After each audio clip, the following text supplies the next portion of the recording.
welcome to a Plasticon repairing video. Been some time since I've done something like this, but this is my Millinium Falcon. I've had this in my possession for many years now, and since my father-in-law hung on to it for me for quite some time, he gave it back to me, and I decided to clean it up a lot. Before, when I got it, it was very dirty and had a lot of discoloration going on, and a lot of the stickers were missing on it. As you can see, I'm kind of pointing out a few bits and bobs, and the big thing that I'm done here, I'm going to explain, is the ramp that I repaired. The clip on the ramp actually was completely broken, so I actually used a piece of white duct tape and reattached it. It does a pretty good fix, and it's kind of a temporary fix until I can actually find another door, but it does a very good job.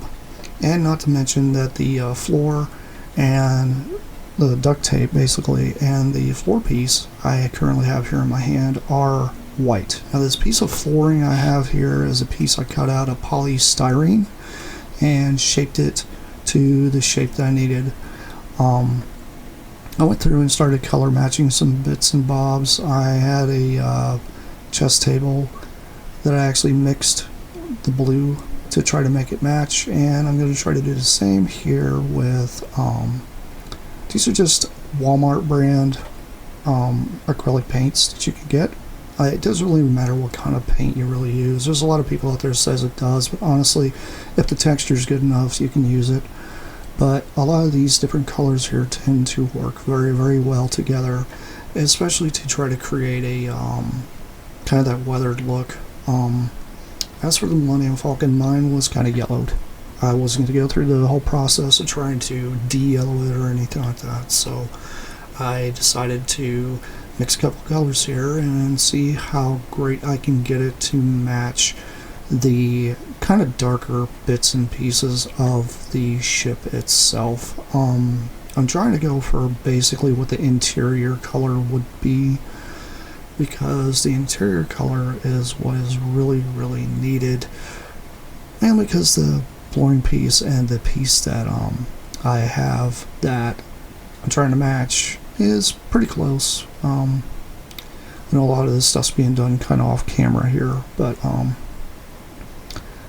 trying to get it to match the yellowed pieces that aren't insanely yellowed. But I just add a little bit of white. I have two different shades of kind of tan here, like a darker tan and a lighter tan, but kind of mixed in a little bit of white to kind of lighten it up a little bit, because usually with paints you can kind of play around with it to kind of try to get a color match, and color matching is probably one of the hardest things to do, especially when it comes to customizing and trying to do a bit of a restoration. But I got it really close here, so I'm happy with the results, so I decided to go ahead and start painting these pieces.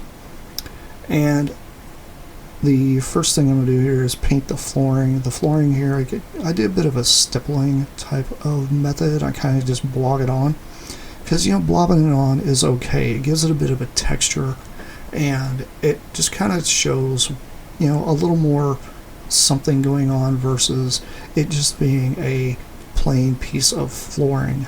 I could have went through and did some score lines on it to kind of give it a little more depth and such, but I really didn't want to go that far with it, considering the plans I actually have for this particular piece.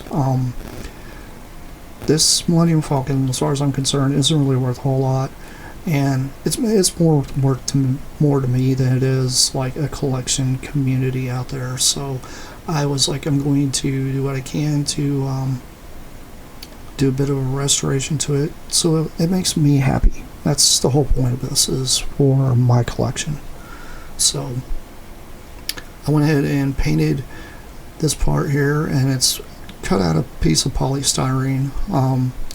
These sheets aren't really that expensive to get. I cut out a pattern, and the pattern was basically cut out a piece of paper. You can see me here being extremely clumsy, knocking things over, because that's what I do sometimes. sitting here just kind of fiddling around because I'm just waiting on things to kind of dry a little bit, because acrylic paint doesn't really take that long to dry. And this is kind of a time lapse of basically what I had going on. But I decided, okay, it's time to go ahead and paint that tape piece. So I'm going to do what I can here to move some things out of the way. Moving on, I built a seat for the gunner seat out of a piece of basically store display plastic pieces that you get out there sometimes. And this were here, the struts that I created. The struts were actually created from a old robot model kit that I had. So I decided to piece them together to build a strut system that is one solid piece versus two separate pieces. Mine was completely missing, and I'm using a little bit of this clear nail polish to build up the connection points. The reason I use clear nail polish is because, first off, it protects paint. Second off, it does a good job of wearing down easily and not actually damaging anything. I use this as a trick for tightening joints on action figures, as well as any kind of transformer joints, like any of the transformers that transform and such, and all that type of thing. I just get like this regular nail polish. You can pretty much get it at Walmart or whatever. And I did the sticker on the top of this. Wasn't that great. So I decided to print off some new labels for this set. And the labels I printed off on just regular paper. I didn't want to go crazy with sticky back paper or anything like that. This paper actually is not too terrible. And the sticker sheet I actually printed off is actually from Toy Ploy. If you guys actually follow Toy Ploy, he does a lot of different decal sheets. And recently he did a thing where he matched up with Toy Hacks to actually have these sticker sheets produced, that way you can actually just buy them and peel them off and stick them on your stuff. But I decided to go the cheapest method I could. So I downloaded the PDF and printed it off, and they're pretty good. They're not too terrible. I know if you use higher quality printer, if you have a higher quality printer, stuff like that, you can do that. But this is for my own collection. So, and the big thing here I use is stick glue. Stick glue is actually really cheap. It dries clear, and it's really easy to work with. And it just works very, very well. You don't have to worry about it like damaging any of your toys either. So if you're going to reapply any kind of stickers or anything like that, this is, to me, the best method of repairing this type of thing. Doesn't matter what kind of toy you're trying to repair, but in this case I wanted the Millennium Falcon to be as close to the original one as I can get it. But this particular piece here actually was a different color. It came from the 1996, 1997 Millennium Falcon. This isn't the actual vintage piece, but it's literally the same mold, so I went ahead and used that. Now here's the gunner chair that I'm trying to reassemble. Now the way I did the gunner chair is I actually cut a notch in the back so that way it would actually hold in pretty well. And friction is pretty much what holds this in place, and it doesn't damage the actual toy itself. Everything I've done to this Millennium Falcon is reversible, by the way. So if anybody out there was a purist that wanted to really like completely restore this thing after I'm dead and gone or whatever, have fun. But I decided to make my own seats because seats are expensive, and I'm not big into spending a lot of money just for a single part. And as you can see, Han Solo fits just fine in the gunner seat. And actually, to me, I think fits better than the original one would, because it kind of wedges him in a little better. And this is just a design I decided to come up with. And the color here I actually matched with kind of a black and a blue to try to get that darker shade, because the darker shade was very important and it matches the cockpit. Bouncing back over to the Falcon itself, I am going to do a bit of a stippling method here again, and I'm actually painting over the duct tape piece to try to get it to match and blend as much as I can. Try not to get any paint on the actual Falcon itself, but it's inevitable. It could possibly happen, but it being acrylic, you can kind of scratch it off. After I get done with all this, I personally myself, since it's for my own display, I know to be careful with it. I don't mess with the clear coat, but if you want to go back and actually throw a bit of a clear coat over this stuff, you can. But I did a pretty good job, I think, of trying to get this here to match. As you can tell, the color is a little off whenever it first goes down, but if you guys don't know how paint works, paint tends to get a lighter color than it is when you put it down when it's wet.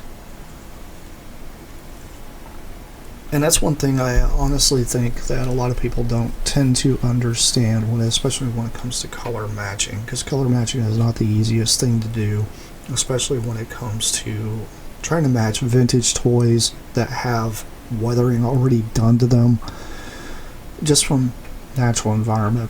And the fact that the top of the entire Falcon, the lid piece that actually goes to this, is actually kind of a darker color anyway, just because it's old. I didn't mind that. It didn't bother me one bit. But yeah, I'm just kind of fiddling with it to make sure everything looks okay. And it's kind of hard to see what I'm doing here because, you know, obviously I was out of frame. But I'm just touching up around it just to make sure it looks okay, because in my own mind's eye, I want to be able to do some kind of photography with it and such, and kind of show you guys a little bit of the stuff that I do, you know, outside Transformers, outside everything else, because I, all in all, make all different kinds of content, and this is one thing that I really wanted to kind of show you guys that I got into. And if you notice, all the stickers are in pretty good condition. Those are actually the original stickers that are on the inside. If you notice, it's got the post right there, which is usually missing on a lot of these things for the ball that actually is the training ball that Luke uses. And if you notice, the colors on the inside of the Falcon, not too terrible. The blue's gotten a little dark over time, and I have cleaned this up. This is not dirty, it's actually just kind of weathering. But that's okay. I tried to match the seat and the landing gear pieces the best I possibly could, or not the landing gear, but the door strut pieces, best I could to match the rest of the blue on the Falcon, and also the chest table. I wanted it to match as well. I do have a secondary piece here that I'm actually working on. I'll show you here in the future that I painted as well that matches. And the fact that it doesn't have the canopy piece, the clear piece, doesn't bother me. I know a lot of people that tends to bother, and it does not bother me one bit. And if you notice, the landing gear on this one are actually in really good condition.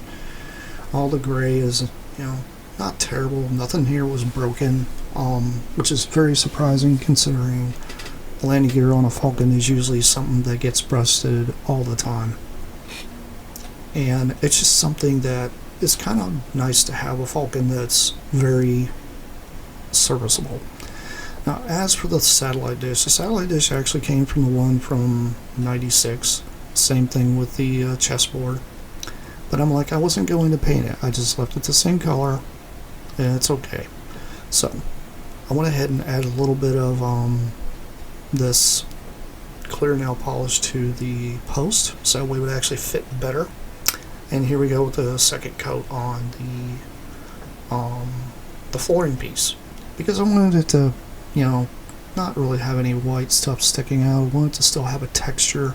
That's why I'm stippling versus just brushing. Plus, stippling kind of looks cleaner whenever you do it.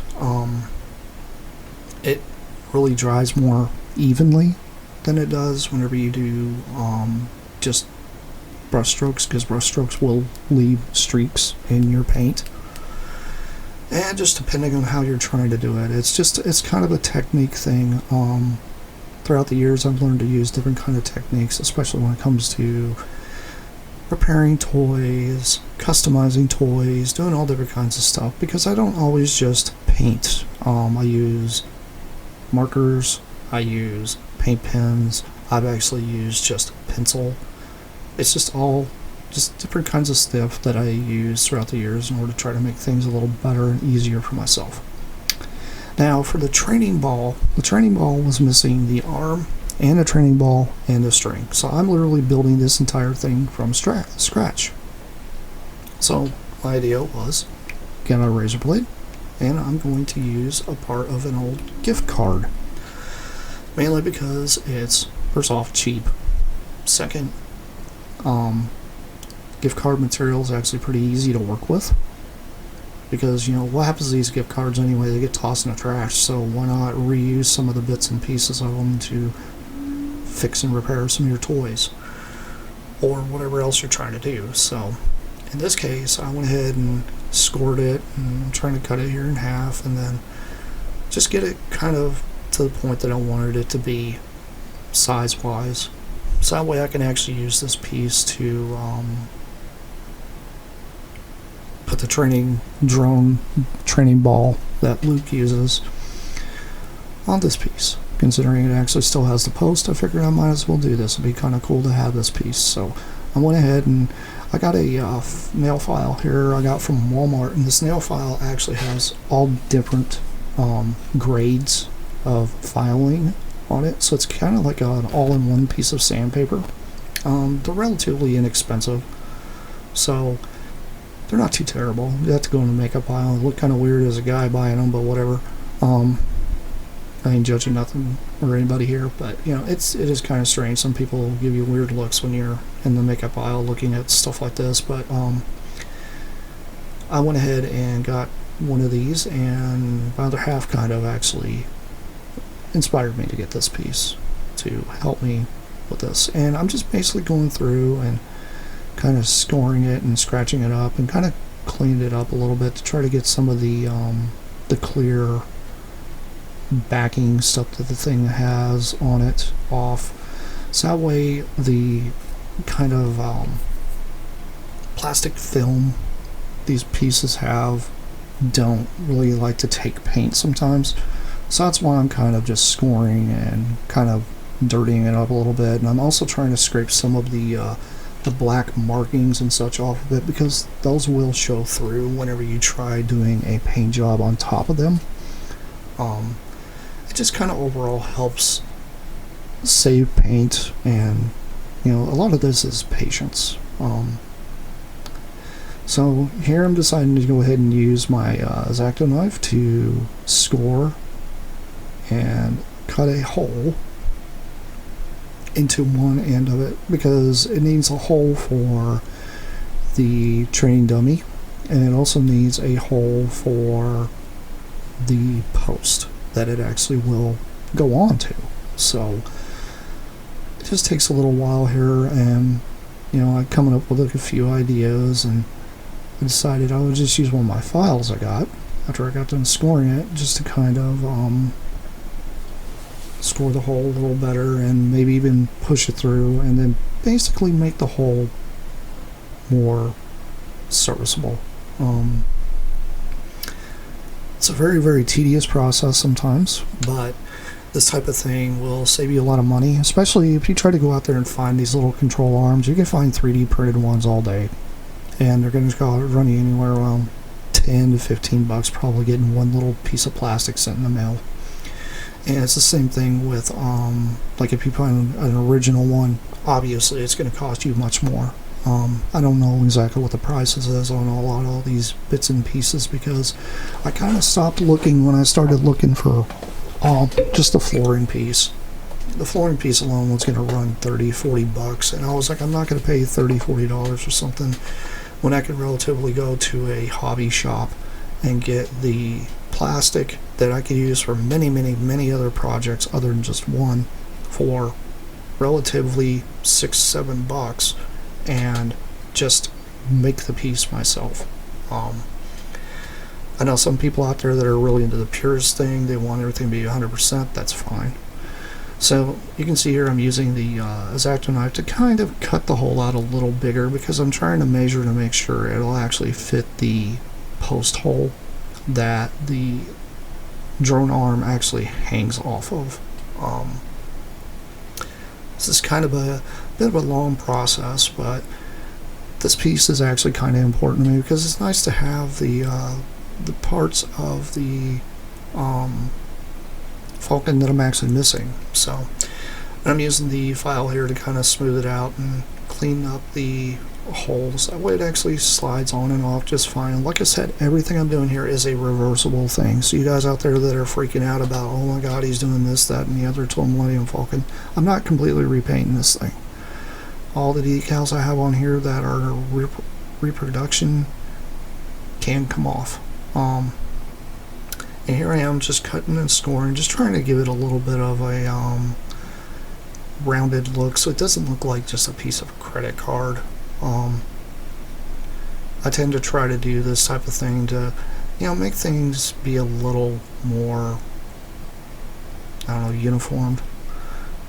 So that way it's a fun little project. The whole point of me doing this project was for me just to enjoy an evening, and this was actually done over a few days. This wasn't all done in one evening.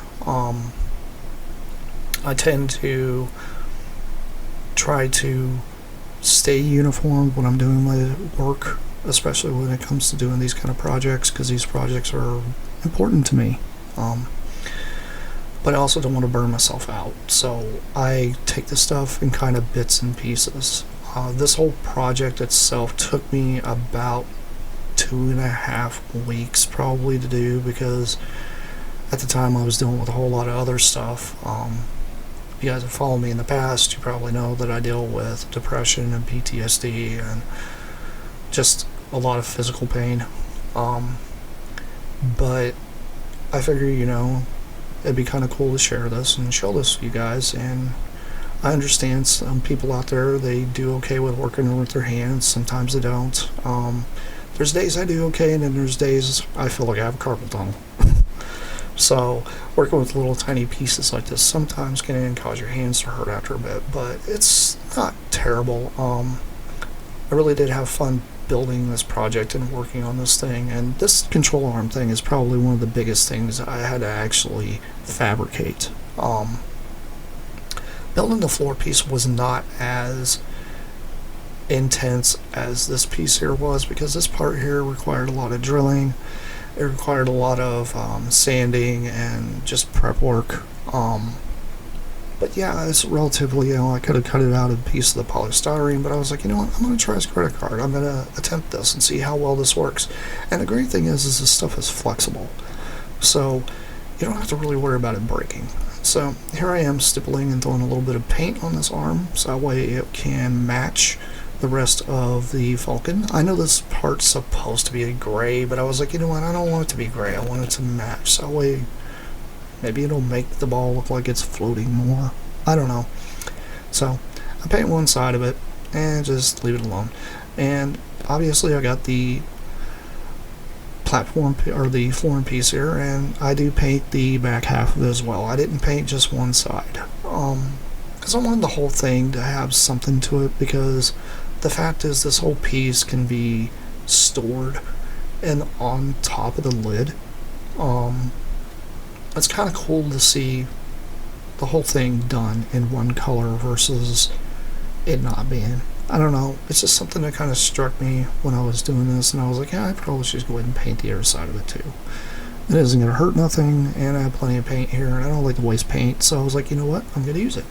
And that's all there's to it. I just don't like to waste things. I'm really big on being very conservative when it comes to materials and how I approach making things, because it's just something that I enjoy doing, and I don't like wasting a whole lot of precious things that just end up in a landfill. So just something I do. So moving on, I've got another project here that I decided to do. and what it is working on. And you can kind of see it there in the corner, but here's the piece that I actually have fully painted. This is about a day or so later. And this is me trying to string this thing. I used just fishing line. I forget what gauge it is. It's not a real high gauge because I use it for film projects and stuff like that too, so I can make things move without you actually seeing a move with somebody moving with a hand or whatever. Just pull it along with a piece of string. But that's pretty much what I did here, is, you know, trying to tie this little thing off and make sure it's plenty long, and, you know, making sure it works the way I want it to work. There's a part here where I get to that is kind of frustrating because my other half helped me with it because it just didn't want to stay together. Just didn't. She's better at tying tiny things than I am because she works with jewelry. This is just something, you know, like I said, this project itself was pretty much helping me get through some of my depression, some of my issues I work through on a daily basis. I do like to do projects like this on the side, and you probably have seen quite a few of my customs and such. Those customs aren't just customs, those are pretty much me working through a harsh time in my life and stuff like that, because there's a lot of people out there that tend to you know, I don't know, lock up, do other stuff. Me, I try to be productive with the time I have, just because I want something that helps me get my mind off things. And doing this, I just kind of, you know, cut the line to make sure it was perfectly long enough. And then this is the part here pretty soon that's gonna be the frustrating part, is putting the little drone piece, otherwise a jewelry piece. It's like a little ball. It's kind of transparent, which is kind of cool. I thought it would look kind of neat if it had a little bit of transparency to it, not just being a solid black ball. If you actually look up the original one literally looks like a jewelry bead, and that's pretty much what I did here. Is I used a little jewelry bead there and just put it in here. So I decided, I was like, okay, you know what? Trying to figure out how I'm going to attach this. What am I going to do to attach this silly piece? And I tend to work something here out pretty soon, because brainstorming's part of it. I'm like, you know what? I'm just going to plug in my hot glue gun, and I'm going to hot glue this little sucker onto the end of this. That way it actually will work. I attempted to, like, tie it at one time. It did not work. Using a little hot glue just to kind of put it in there. And working with a hot glue gun, keep in mind, guys, these suckers do get very hot. You can burn yourself. I burnt myself pretty bad working on Grandis here in the past. And getting little pieces of string everywhere is kind of funny because it looks like I'm pulling on fishing line, but that's not fishing line, that's actually the hot glue, because hot glue gets very stringy. But yeah, I decided I was going to do this and snip off the pieces, because hot glue really instantly dries almost. It like cools. As it cools, it's, you know, it works. And I think it's kind of cute how this worked out, because, you know, it's just something that it's harder to do, especially with these type of materials, and you have to be very creative when you do this kind of thing. And here you can see I've got the struts and the flooring piece put in. It fits pretty good. I think I've got it a little too shallow on one side, but you know, it's fine. It's still snug enough. It doesn't move around. The chest table fit just fine. And as for the struts, the door struts, they actually fit just fine, and it does not hamper the movement of the door itself opening and closing. It will allow you to actually close completely and not have any problems.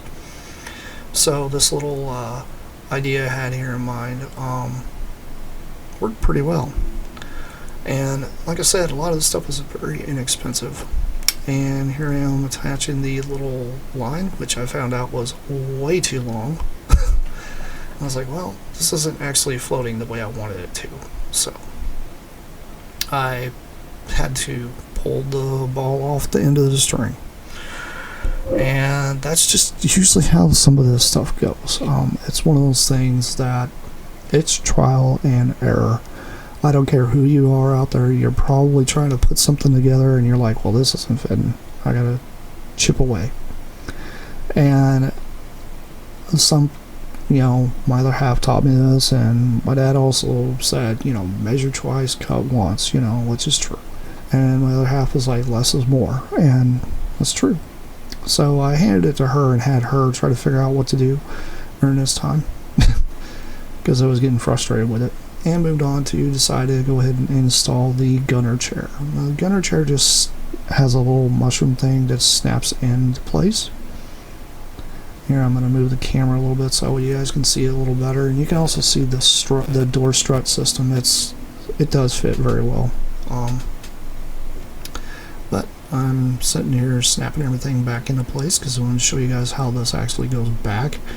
I do have the window that actually goes over the gunner door, which is very important, by the way. If you don't have that piece, it kind of is hard to replace. And then you got the two halves to the gun. My halves are not broken. Luckily the pegs that actually hold everything weren't broken at all, and it's a very, very snug kind of fit. You just have to be very patient when you're trying to push it back together, but it does hold together, and it did its little clickety-clack job and such when I actually moved it around, and it just works. I'm very happy with how the gunner chair actually turned out, and as for the radar dish, it fits just fine. After I put that little bit of not hot glue, but the nail polish on the end, it beefed it up enough. And as for the door kind of tries to pop out sometimes, but I mean, this is just a flaw of the toy itself. The toy, to me, ever since I was a kid, has always had this issue with the door. And if you guys can notice, the actual back of the Falcon goes on just fine. But we are not done with this yet, because I have a little secret project here I've been working on. Now this is a seat for Han Solo to sit at. It's basically the computer seat and computer console I decided to make. These are built out of just some spare bits and bobs I have. Build something out of nothing, as Smuggler's Room always says. This is exactly what I did here. I took some bits and bobs I had of plastic bits that I tend to hang on to for a lot of my projects, and I decided I'm going to make the gunner chair and the gunner seat, or not the gunner chair, but the console seat and console itself for the Falcon, and I'm going to try to match the gray. Is what I'm trying to go for here for the console itself. As for the seat actually matches the rest of the seats in it with the dark blue. So here I am getting my brushes all prepped and such, so that way I can get ready to do this. And some of my brushes sometimes dry out a little bit, so I have to kind of break them up a little bit, because I tend to reuse my brushes a lot. A lot of these brushes have seen a lot of love, so they are very, very well broken and used. Some people are like, oh, you need to use new brushes. That isn't always necessarily true. Here you can see I'm mixing a little bit of black and blue together to try to get that color that I had before. I probably should have painted this part the same time I painted the gunner chair and the other pieces, but I'm trying to get it to match the best I possibly can, because it doesn't have to be 100% perfect, but it's close enough for me is all I really need. Like I said, this is for my own project, so I decided to add a little bit of black because it wasn't quite dark enough. It was getting there, but it wasn't quite there yet. So you see me sitting here mixing away at paint, because that's just kind of what I was doing. And it's time to paint the gunner chair. Or not the gunner chair, but the, I don't know, you want to call it the commander's seat. I just call it the console seat, because that's pretty much what it is. You see here I am stippling away, trying to get all the paint that I can on it, and it's kind of hard to get up on the underside of it, so I just kind of just shove the brush up in there and try to do the best I can to cover everything I possibly can on this thing. And it really won't take too long for this paint to dry, because I was like, I'm going to paint the whole thing this color anyway and make it all nice and blue and just make it match, because I wanted this to be a bit of an expansion to my Falcon, because I wanted my Falcon to be my Falcon, not someone else's iteration of it or whatever. And you can tell I tend to use needle nose pliers sometimes to hold pieces, and these needle nose pliers have gone through the mill. These things have probably painted more things out there than you can possibly imagine. That's why they're kind of destroyed looking. I've actually had to scrape the paint off these things several times. This is just how it is. This is what art is. Art should be messy. It shouldn't be clean. And that's what I think a lot of people don't understand, is when you guys watch these people that do artistry and stuff like that, they expect a nice, pristine, clean shop. Well, my shop is kind of pretty much a corner in my apartment. And I do a pretty good job of trying to keep it picked up and clean, but a lot of the brunt you can see on this mat and on these tools, because that's just how it works. Making things is something I actually really enjoy doing, and it's just something that helps me cope with everything in life. Now I'm about to move on and go ahead and make the paint for the console itself. So obviously I'm starting out with some white, and I'm going to put like a few drips of black in here, not too much. If you put too much, it gets way too dark. And then I'm going to mix this stuff up and see what color comes out of it. If you see me kind of being fidgety and such, it's because me and my other half cent are having conversations during this whole time. Our conversations aren't really anything to wow over or whatever when it comes to toy making, so I cut out all the audio on these because I just didn't think it was actually useful. But I figured, because the audio I knew I was going to just voice over anyway, because we have noisy neighbors sometimes. Sometimes I want everybody to hear somebody else pumping some kind of music or anything like that. You have to pardon me, my throat's kind of dry. But I decided I was going to add just a tinge of kind of a tan in it, so that way it kind of gives it that little bit of a yellowish hue that this gray has, because this gray isn't actually gray. It's got a bit of yellow into it. And I don't know if you guys have ever had to try to do flesh tones or anything like that. Sometimes flesh tones actually have a little bit of green, just a tiniest bit of green in it. It's really, really strange how colors can come out at times, especially when it comes to mixing. And I'm trying to get it as close as I possibly can and get it to the color that I want it to be at. And this being a fairly large piece, if you notice the console itself, the console is basically 3 of these plastic toothpick holders that you can get from Walmart. Normally you buy little disposable plastic toothpicks, and they come in these little plastic containers. Well, I love these plastic containers. They're great for all different kinds of stuff. And I decided to use 3 of them and hot glue them together. And hot gluing them together allowed me to put this thing together like this, and allows me to create kind of a cool little console. You can see me here, I'm just mixing away trying to get this done, but I'm trying to match it, see if it matches the best it can. But now I'm getting ready to paint this thing, and just debating on what I'm going to do. I'm also looking it over, make sure I don't have any of the hot glue stuff sticking out or anything like that, because I use hot glue to hold these pieces together. I know you can probably super glue them together and such, but I was like, hot glue holds things together very, very well. And I wanted to make sure that they didn't come apart. So that's just what I did. I know a lot of people out there probably use different kind of methods for piecing pieces together, but it's not really the easiest thing in the world to do sometimes. But this is one of the methods I decided to use, and by adding a little bit of white in there, it kind of lightened up the gray a little bit, because the gray was still a little tinged too dark. I didn't like how dark it was. So this is literally one of those things that it's kind of a hit and miss kind of thing. So even when I went and grabbed a brand new brush, I just wanted to make sure they were ready to go.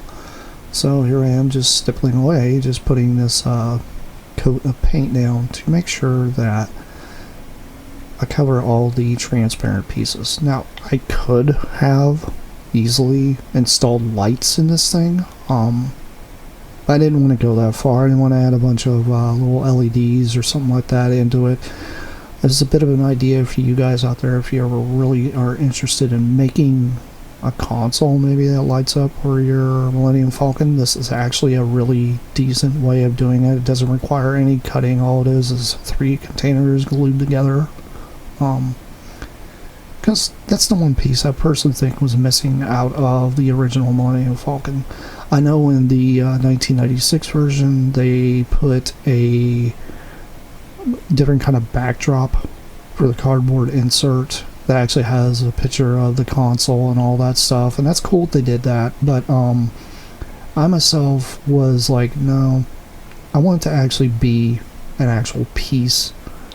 I'm deciding to kind of brushstroke some of this on, because it's a console piece and it's gonna have decals on it as well, and I want everything to be kind of smooth.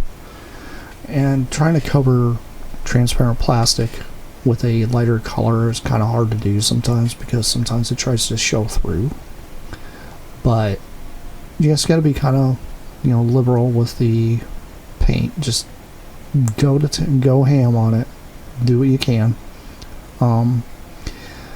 Especially when you get to the point that you get to where I'm at now, that everything is wet and it's kind of hard to handle the piece. And I could spray paint this stuff, but I'm like, no, I like brush painting things too. Spray paint works just as well, so if you want to do that, you can. There's just times that, depending on the temperature outside and stuff like that, can really affect your paint. This middle of the summer, I could have easily went outside and done this, but it was probably an extremely hot day and I just didn't want to go outside, and I was like, you know what, I'm just gonna brush paint it, because brush painting is better anyway. It's easier for me to make something match that way. You guys are probably wondering why I never use an airbrush. I'm just not an airbrusher. I've been kind of always intimidated by spending the money on an airbrush, on top of the fact you kind of need a paint booth for it, and I don't actually have one, and I'm not going to go and invest in making a paint booth because it's not something I'm really into.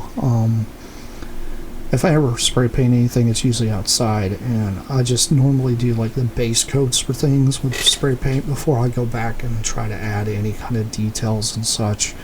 And usually if I hit something with a clear coat, it's outside. I don't ever do any indoor painting for any of that kind of stuff, and I know spray paint is more even, but it really just depends on the project. Me, I just wanted it to kind of fit in, and it looks really good. I was very happy with how the colors turned out on this. So here I am cutting out the bits and pieces that are going to be on this console. Now, I used the original sticker sheet that Toy Pool had created, and I printed out the bits and pieces that I did not use, because I didn't use every single solitary sticker, because a lot of the stickers that were on the inside the cockpit of the Falcon were still the originals. They were fine. And a lot of these stickers on the inside of the Falcon that are on the back walls and such, all the little console pieces, they were all the originals, so I left them alone. They were okay. So I decided, you know what, I'm going to use the rest of those pieces and make my own console and make this all match by using these same decal sheets. If you guys want any ideas of what ones I used, I mean, I can't tell you exactly which ones I did. I just picked and choose, because that's kind of what I do whenever it comes to creating things. That's what filmmakers do and model makers do in the actual professional world of making movies and such. And this is, I've always followed this ever since I was a kid. I just go with my gut instinct and have fun with it and try to create things basically from whatever I can that I have around me. I've been doing this ever since I was a kid, and it's something I really, really thoroughly enjoy. And this video hopefully will kind of inspire you guys to do the same. I've been doing model making and stuff like that for many, many, many years of my life, and customizing toys is something that I like doing as well. And I also like, you know, expanding on those toys and not creating like a world that didn't exist. And there's nothing wrong with this kind of thing. So here I am trying to experiment and figure out what the layout's going to be before I actually glue anything down. This is very, very important, by the way, when you do this kind of thing. You want to make sure whatever you're going to plan on gluing down, or however it's going to fit the way you want it to look. And like I said, I'm experimenting with this and mess around with this for a little bit, just kind of see, okay, this will be okay here, this will be okay there. I do happen to have a, it's kind of a spatula. It's a makeup spatula that I use, and I use that sometimes to apply stickers and such to things, or try to handle things in a more delicate way if I need to. It's a very, very useful tool. So if you guys have never gotten one of these, I kind of highly suggest it. It's a makeup spatula. You can usually find these in makeup aisles, or maybe even like a beauty salon. So if you guys are after anything like that, it's kind of a weird item to get, but as you can see, I'm attempting to try to glue these on. Like I said, I just use regular Elmer's glue sticks. These things are cheap. They really go cheap after the back to school season goes away, and you know, everybody and their dogs come to get what they can, and they have extra ones they're just trying to get rid of. So that's the time to go pick up like a 3-pack of these things, because they're not that expensive and they're very, very useful. I've used them in many, many, many different projects, and they work really well. There's times that sometimes the sticky stuff doesn't work. Well, go back and take a little spatula like I got, and I scoop a little bit off the glue stick and shove it in there and shove it underneath the corner of a sticker or whatever, and it helps hold it down. I've used this to actually restore transformers and such that needed stickers reapplied that were the original stickers, because there's sometimes I try to salvage those stickers, not just use brand new ones every time a sticker falls off, because to me it's wasteful. You should try to, you know, keep what you can of things. I decided to put the console the other way because it was just sticking out too far. Now I'm about to make some for the actual controls for the console, not just the readout back, so I can just have something on there, because I didn't want it to just be a blank shelf. Adding a few little details and bits and bobs usually helps a lot, especially when it comes to creating your own world. Basically, that's one thing that I really, really emphasize, is whenever you're doing any kind of restoration project, whether it's fixing the Millennium Falcon or fixing an old toy that you had many, many years ago, create your own world. Nobody says you can't do it a certain way, because that's kind of the whole beauty of doing this kind of thing. But yeah, I wanted to kind of show you guys a whole entire elaborate thing that I was putting together here, because this I know this is a very lengthy video, but I wanted it to be fun, and I wanted to show you guys a little bit of the things that I've done in the past, because this is the kind of methods I use when it comes to doing most of the things that I do work on. This is kind of a compilation of a lot of that, and I wanted to, you know, share one of the coolest things in the world, which is the Millennium Falcon, with you guys, and also show you guys a little bit of a custom kind of thing I decided to do toward the end of this whole project. This kind of came to mind about halfway through the project, but I was like, you know what, it'd be kind of neat to actually have the console and the chair there, because after I came up with the idea for the gunner chair, I was like, I got a second one of those little clippy things you get from like stores and such. People throw these things away all the time, but I found those and I was like, oh, I'll use those. Those are fine. And there's sometimes you'll find stuff like that, and it's just relatively really cheap stuff. And you can see I put a couple of the little stickers next to each other, and I was like, you know what, I'm gonna put a little detail there right next to the computer console seat, because it has a bit of an overhang, and I didn't want it to just be an overhang just because it's an overhang. I actually wanted to give it a bit of a purpose, so I decided to cut out a piece of one of the decals. It's really tiny, by the way, just to kind of give it a feel of a control type of thing next to the seat, because I mean, Kenner did this kind of thing all the time. They would put tiny little stickers in some of the most weirdest spots.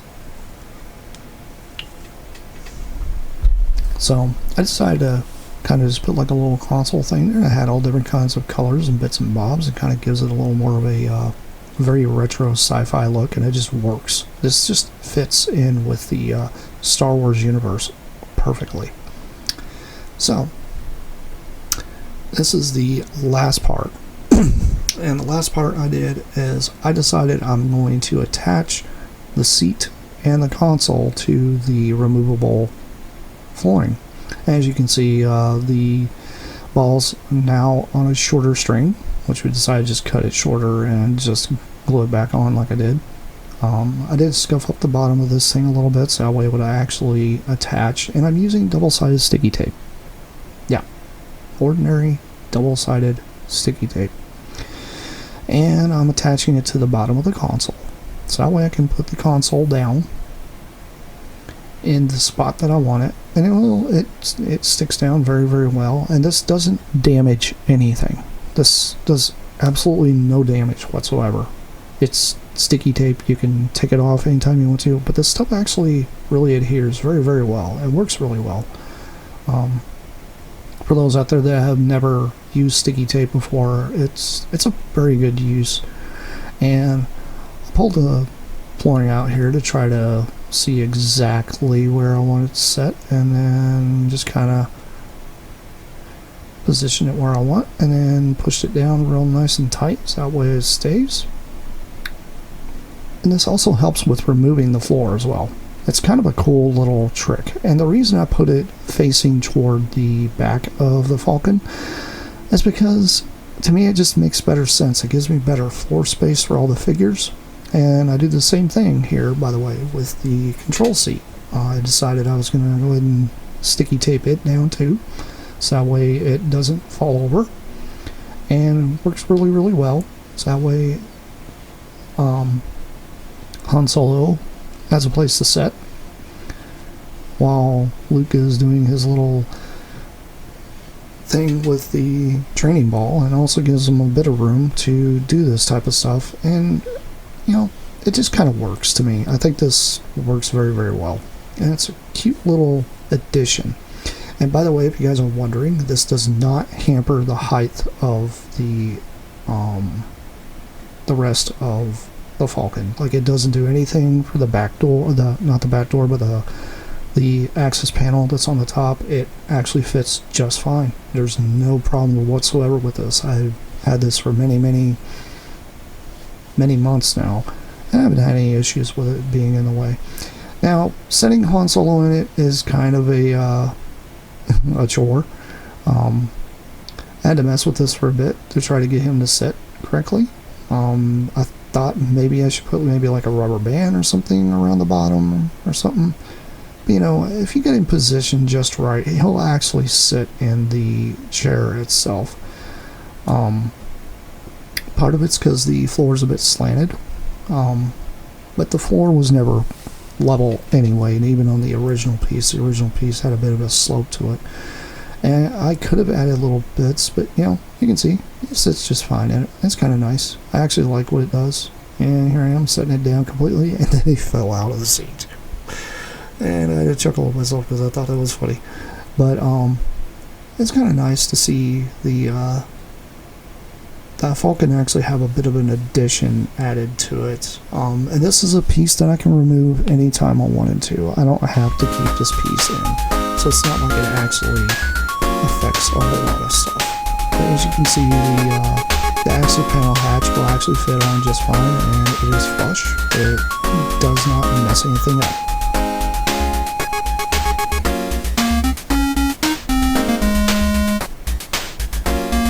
I want to thank you guys for watching. Please like, share, and subscribe. I also have YouTube membership, and I also have Patreon. I'll catch you guys in the next one. See you around. Bye.